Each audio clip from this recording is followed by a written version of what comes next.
Hey, it's D. It's a brand new episode coming right for you, right on the FTO network. Enjoy.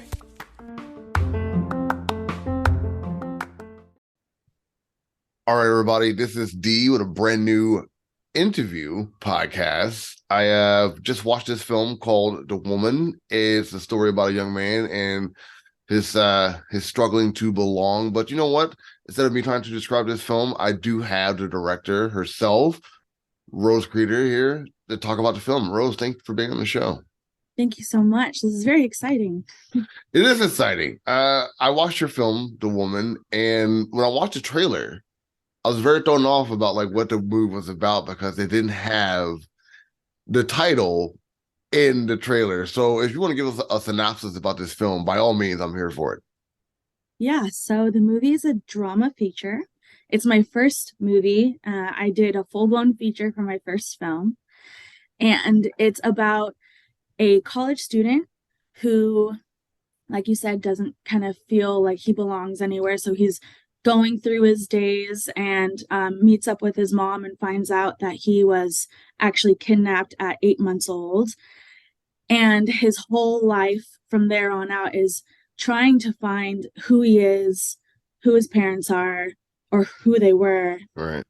and people that are his blood. So he makes a point to try to find out who he is because he's kind of a lost college student. Yeah.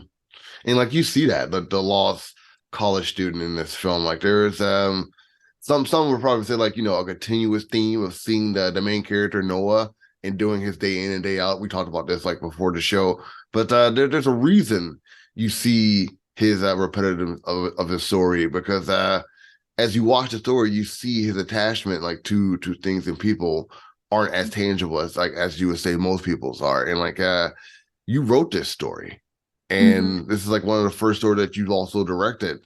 Was that challenging, like to write the story and also have like that same direction inside of it? So right out of high school, I took an English writing class and I aced it. I think I got like 109% in the class. So I knew out of high school that I was either going to write a book or a screenplay. Of course, at the time, I've been out for years. So at the time, I didn't know I was going to go down this path, but I knew I loved writing. And so when directing kind of fell into my plate a year ago, I knew that I wanted to write my first story. And this movie in particular actually came to me in a dream. So I thought that was really unique. And I woke up in the middle of the night, wrote it in my journal, and within the next 2 weeks, basically wrote a screenplay. And I had it edited by a friend who has books out on Amazon. But I wrote the story from beginning to end and directed it and produced it too. So it was really a really cool first time experience. I wouldn't change that for anything. No, I get that. I get that completely. And like you can see the passion in some of the lines of the story, like the interaction with certain people in Noah's life. Not to give away spoilers, but you see a lot of heart towards the end of the film also when like there's a couple more reveals that happen. So I can definitely tell you put a lot of time and effort into this. If I can sway away from the story for 1 second to talk about the shots. There's so many aerial shots and so many like full blown like shots of buildings, and like you get to see like the world that Noah lives in. Was that hard to do, or was that something new for you? So I had never done editing, cinematography, drone. I had never really seen a drone operate in person before. So that was all new. The whole experience was entirely new for me. But I did know the direction I wanted it to go. So I picked the locations in particular because of the landscape. Gotcha. And I knew how unique Seattle and our school, especially University of Washington, is. So I knew where I wanted the drone shots. I meditated and dreamt about it for a few weeks. So when we got to the location, I was like, this is exactly what I want it to look like. People in 35 countries have seen this. It's been played over 10,000 times. So I really wanted to educate people on what Seattle looked like. And so that's how I chose the locations. You definitely did it. You got it. Like it was beautiful to see those shots. Like it felt like a cool montage whenever like the scene was cutting out, and like it was nice to see that that break of the city. And it really felt calming. Oh, thank you. Yeah, the cinematographer was awesome too, and it was his first film, so it was kind of a practice run for everyone, but it's also my favorite movie I've done so far. I bet it is. Speaking of other movies you've done so far, you've done a few shorts already, and they all have different tones, different kind of feels to them. Like what stands out with this one as opposed to the other films that you've done? The Woman, what stands out? It's a feature, and I wrote it all from beginning to end, versus my short that I created a production company for, Rose Kreider Productions, with the intention that screenplay writers would come to me with their ideas. And I Gotcha. really wanted to broadcast, hey, I'm a director and I'd love to produce your ideas. And so within a month after The Woman came out, A Room by the Road was approached to me by a local screenplay writer here in Seattle. And I produced and directed his movie in May last year. And what's different from that is not only is it a short, but it's a crime thriller. So completely different than a drama. But I did, however, put my own twist on it at the very end. So I was able to kind of change up some things and make Hmm. it a little more suspenseful in my mind. And I think it paid off. A lot of people was like, wow, what a cliffhanger at the end. So I thought it was cool. And The Woman, it kind of ends with your own perspective Right. going into it at the end. And that's what I like because I felt like it was the appropriate time to end it. And it's more of a heartfelt film and a feature versus like a short that's like jam packed with crime. Yeah. Most definitely there. We talked last time you were on a show about shooting at night. You feel like you had trouble shooting at night. And the first 4 minutes was primarily at night. And honestly, Mhm. like, I feel like that was the biggest draw for the film for me was like the very first 4 minutes. And it's a night scene, something you said you had trouble with. Like, how did you think you did when it came to that scene? I it was exactly how I wanted it. Like vision wise, it looked exactly how I wanted it. That's good. It was also the hardest scene in my entire life I have ever filmed. Probably my like worst time outside ever in my life. It was freezing cold. It had just snowed. You Oof. can't see any snow on the ground, but it was ice. It was probably like around 20 degrees. No matter how many layers we were still cold to the bone. We had a baby that was crying. Yeah. It was just a lot. Um, and that was the first scene we actually filmed, so it was kind of like a shock. Wow.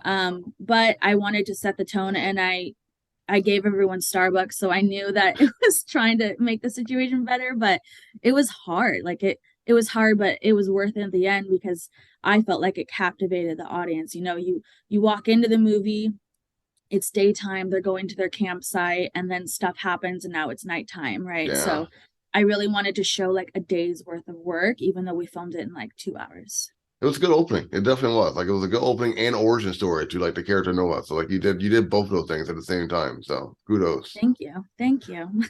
And speaking of Noah, like let's talk about the actors for a bit. Like how did you find your actors? Like and which one really like captured the characters for you? Mm, yeah. So I do it kind of an unorthodox way.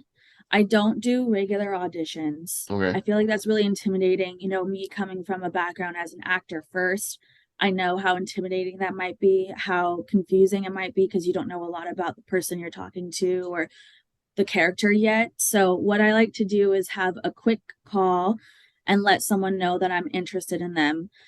These people in particular were already my friends and we were connected on Facebook already. So what I did is I just went through my Facebook friends of 5,000 people and was like, what kind of person has a face that would emulate Georgia or Noah or Niall? And a few people, approached me and I did give them roles within it because they're my friends. And I was like, I'm going to give you an opportunity. So I wrote in characters for them, Right on.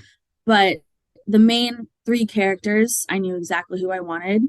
And so I have a quick, Facebook conversation with them. And then we have another kind of more formal one where I'm talking about the characters, seeing if they can relate to them in some fashion.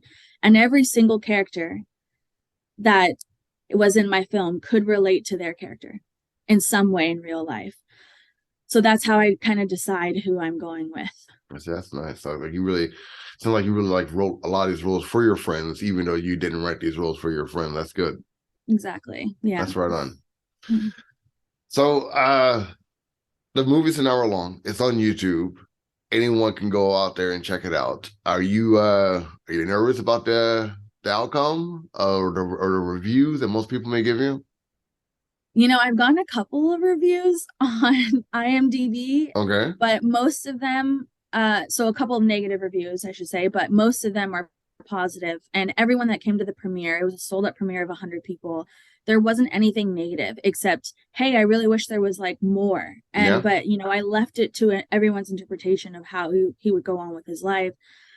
So, you can't please everybody. No. It did make me nervous at first. It's been out for almost a year, March 13th last year, and I'm proud of it, and that's how it is. But it's also on Tubi TV, and that's kind of the large one that it's on. It's on 8 other platforms, kind of lower end platforms, but still available. But Tubi is doing so well. Yeah. I'm just so thrilled. It's been played many times each day, and I have a track record of where it's being played and everything like that. So it's just really cool to think that literally a year ago from now we were filming it and I didn't even know how big it was going to be, and I feel like it's been seen by so many people here that support other filmmakers and people in like Kenya, and I'm like, what? Wow. It's You really crazy. got out there. So My goodness. yeah. I do agree with like with that one negative comment you talked about how I wanted more. Like I did want some more because seeing the reveal at the end kind of left me wanting to see like, okay, so where's this gonna go now? Because like it was a lot inside of it. Has like some mystery inside of it, like a little bit of supernatural if you want to go that route inside of it as well, like maybe more spiritual if anything Mhm. else. Mhm. And it really hits on a lot of different layers, like to like the DNA layer, to like the family layer, and like in just being AWOL in the world. So it was a lot to take away from the story. It Mhm. was very well written, very well shot. I'm really excited to see what you do next. Thank And you. Mhm. whatever you do have next, make sure you come back and let us know. You said you got 2 more projects coming out this year. Yeah, I'm hoping actually for 3. So we're filming on February 18th, my first short that I've written from beginning to end. This came while I was relaxing one day, and I was like, this plot would be amazing. No one's ever done this. And once again, everyone that I've brought on for the project, they connect with the character in some fashion. Right So it's on. just another perfect film in my mind. It's called Wish You Well, and Okay. it's about 3 college best friends who are able to disprove the old folktale that a coin heads up is always lucky and that a tails is never lucky, right? So if we see like a penny or a quarter, if it's a tails, like I've grown up to never pick it up Yeah, because it's supposed to be unlucky. So we're disproving that in the film. I like And that. through this journey together, these friends grow closer because they're much older and they've just kind of stuck it out as best friends through college. And they find the important meaning in life, which is to be grateful for what you have in life and wish well on others. So that's what this movie is about. And then my 2 other films that are in pre-production, one is a crime thriller and it's a feature film, and it's actually an Amazon book series. So I'm really excited to be partnering with that My author goodness, for you are this like film. all over the place. I like it. Right. And then the I feel like one of the first ever documentaries that is going to hit television coming out of Seattle. I'm producing, directing, and we're in pre-production right now, and that's going to be my version, unbiased, how the news has suppressed the safety of firearms and how firearms do save lives, because the news likes to broadcast negativity Right. and they don't actually put a spotlight on those who in my mind are heroes that have saved their lives, a stranger's lives, their families' lives. So we're actually talking with real people that have saved lives in some fashion, and so we're trying to give them a spotlight and encourage them to get their story out. So That sounds that's interesting. that's in It's pre-production, and we're actually going to be flying across the country and meeting with the people this year. Definitely got to come back and talk about that one because even members of the NRA believe that there should be more regulations on guns. But so yeah, I'm pretty sure you're going to be touching on that as well. So that's definitely going to be a very interesting conversation to hear. But you're going to get a Mhm. lot of head turning with that one. I hope it hits Netflix, to be honest. I know Oh, that they really don't like to broadcast positivity in firearms, but we're going to be very unbiased. We're bringing in facts, statistics, we're bringing in the history of firearms, and we're talking with heroes. So right I'm on. really excited about it. Well, that's interesting. Rose, this has been a very good time. I can't tell you how much fun I had doing this. I know you are a busy person. You got a lot more stuff to do today, but I want to say thank you so much for doing this and being on the show with me. Thank you so much. I can't wait for the next one. Neither can I. I'll put all the links and notes inside the bottom of the podcast and like the YouTube video you guys will be watching. But is there anyone you want people to check you out before we go? Facebook is Rose Kreider. Instagram is at Rose Kreider. And feel free to message me and ask about my films or talk about my films, what you like and dislike. There's also IMDb links for The Woman and A Room by the Road. But stay tuned on my social media pages because I'll be announcing more films coming up. Awesome. Can't wait.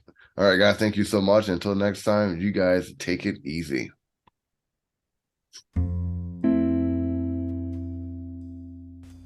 Hey guys, D here of FTL Nerd Talk. I hope you enjoyed the podcast. Make sure you like, subscribe, follow, tell your friends about FTL Nerd Talk. Got a lot of different shows for all of you. Make sure you tune in every week for a brand new episode. Take it easy.